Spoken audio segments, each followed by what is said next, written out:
today's video as your wake-up call so that you can start learning how to spend money and invest money with intention. If you have the cash flow, then you're able to let your investment marinate or mature over a period of time. When you have more and more money available to you, that's going to open up the world of opportunities for you to do more investing or for you to have that cash flow to live off of. So the name of the game is, what are you doing right now to create cash flow? Because let's be real, if you don't have intentional action, you're just donating money. If you are investing money or even spending money without clear intention, it is super important that you use today's video as your wake-up call so that you can start learning how to spend money and invest money with intention. Because let's be real, if you don't have intentional action, you're just donating money. Right, because the people that get money is the people that have the better plan, and that includes your money. So what I'm saying is, if somebody has a better plan for your money, it's going to end up with them. Yes. Now, here's an idea for you to take with the foundation of this video, is the fact that there's three main players when it comes to basically money and where money always ends up going. Because money is a natural flow, it has to stay in movement, so it always goes back to its original source. Our financial system is made up of three major components or major players. That's the market, that's banks, and that's insurance. So naturally, money is going to continuously stay flowing in our financial system and always end up back at the same place. Now, it's up to you how much you're able to benefit from that before it ends up there. And you know what's interesting is we actually were motivated to do this video today because we're literally sitting outside of a mall. Like, Nordstrom's is like 10 steps away. And the thought is, as we continue to watch people come in and out of the store, are they intentionally spending money or are they frivolously spending money? And so we know from our personal perspective is that when we weren't spending with intention or even investing with intention, then we never had anything to show for ourselves. We would get to the end of the year, we'd get to December every single year and we go, man, we didn't save any money, but we have a whole lot of stuff, right? Or a whole lot of consumer debt. And so really it just gets to the point where we start recognizing, okay, if I'm going to go into the mall, what are the key things that I'm here to get? And that's it. What am I here for? What is the purpose? What is this actually going to serve me? And that's regardless if you're going to the mall or if you're spending at Amazon or if you're just going to the grocery store. How can we continue to be intentional? And then thinking about things on the flip side, when you're investing, are you investing with intention? I know I keep going back to it, but it's just your attention and your intention are going to be huge critical factors in your success with financial future or financial freedom, excuse me. And so the point of investing with intention is, what are you into? Have you studied that specific field? Do you know exactly what happens to your money, you know, when it's up, down, round and round? Do you understand exit strategies? Do you understand, you know, the purpose? Do you understand the returns? What is involved in you being able to invest money? Because just saying that you're investing isn't necessarily going to be the thing that gets you to financial freedom. Right, because I think what you're alluding to is random investing. Yeah. Like, without a clear plan, you end up doing random stuff, which means that you're a jack of all trade and a master of none. Yeah, or just following like, oh, my neighbor said I'm in crypto, so let me get in this crypto. So let me get in crypto and have no clue of the in and outs of crypto. Or the volatility of it, or this stock in energy, or this dividend stock is amazing because I saw a commercial, let me get into dividend stock. Yeah. When you have no idea the ins and outs of dividend stock or the ramifications of what your taxes will be from that type of investment. Because whether you invest in real estate, whether you invest in the market, whether you invest in stuff like crypto, there is going to be, Uncle Sam is going to ask for their funds.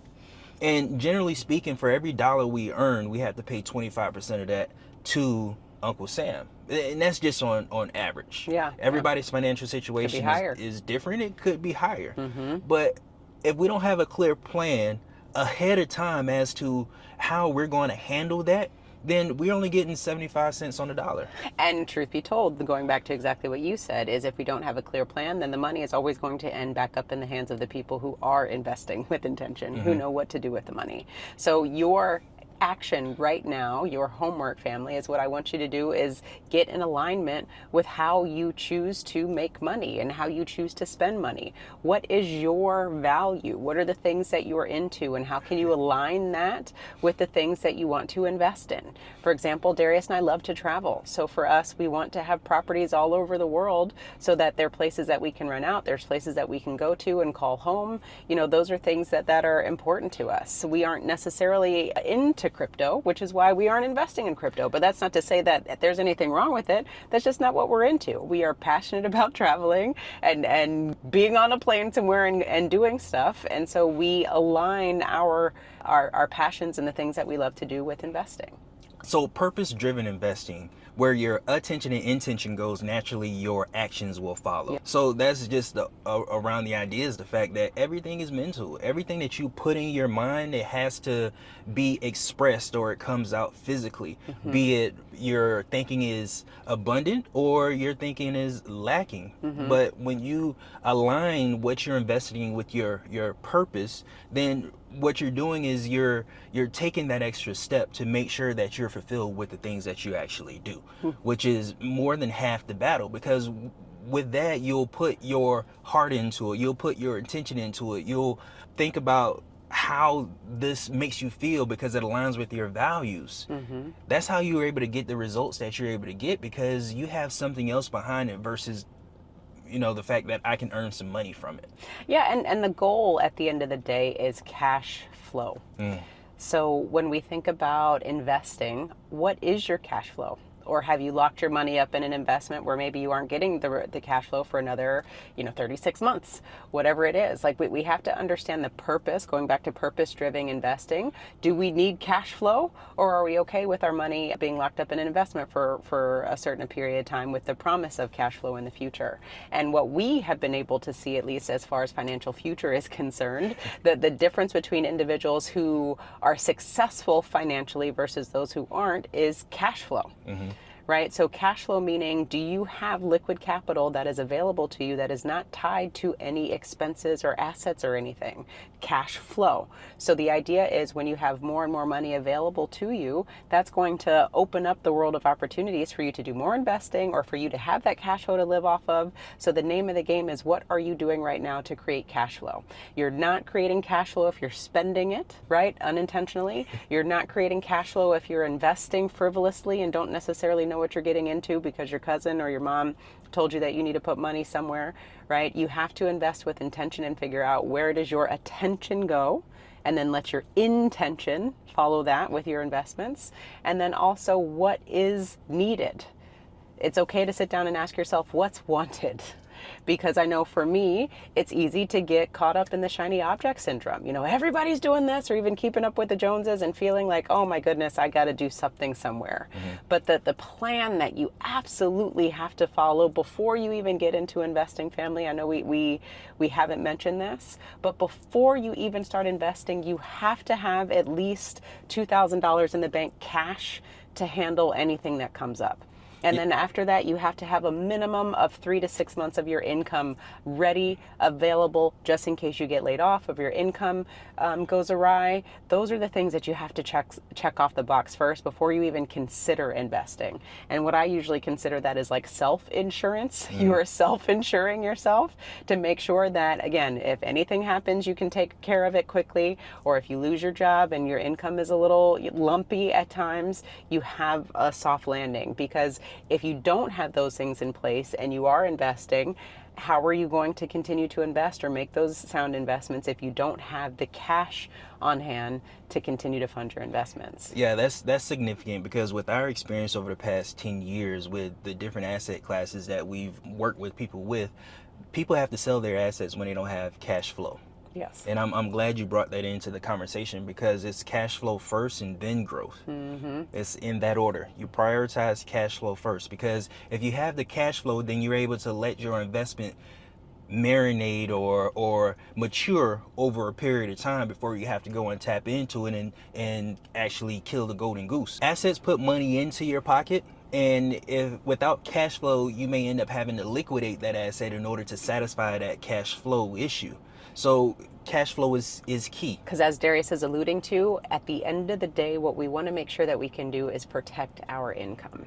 So as we go into thinking about how people with money are successful, so exactly how Darius alluded, the point is we need to figure out how to protect the number one asset, which is our income, and being able to set up cash flow. That's going to be the game changer before you start investing. Now, how can you actually get started with the world of investing? Now that we understand that cash flow is key, we have to take advantage of the free tools that we have at our disposal, which is a strategy and a plan.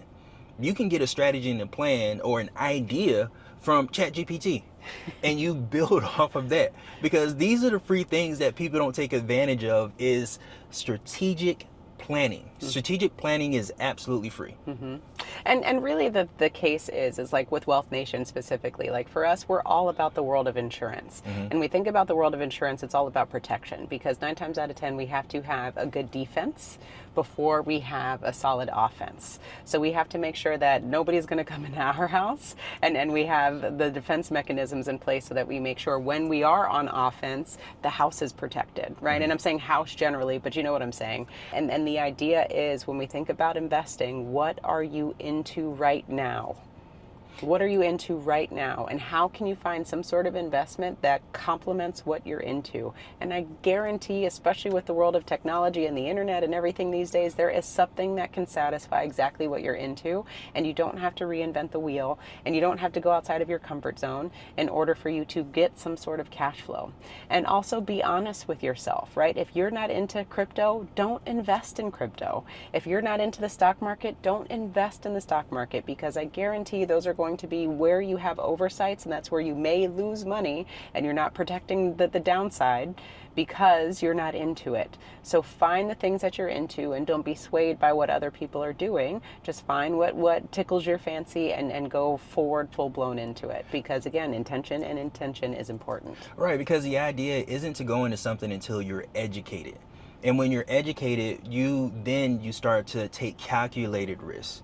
And the idea is a long-term play.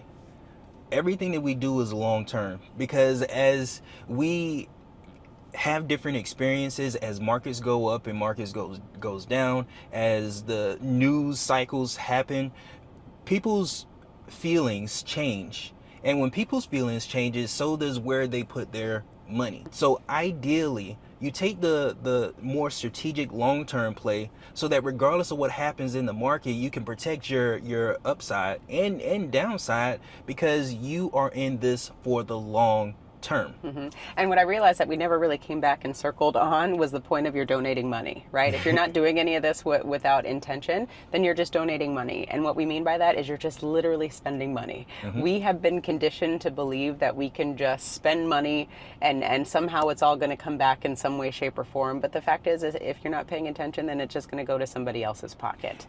And the idea is we're all sitting here complaining about, oh my gosh, I wish I had more money, or following the people on Instagram, because you're not intentionally spending your money. So stop donating unintentionally and keep more of your money so that you can create cash flow. Well, the thing to consider is the fact that that's our default when it comes to our culture in America, is to consume.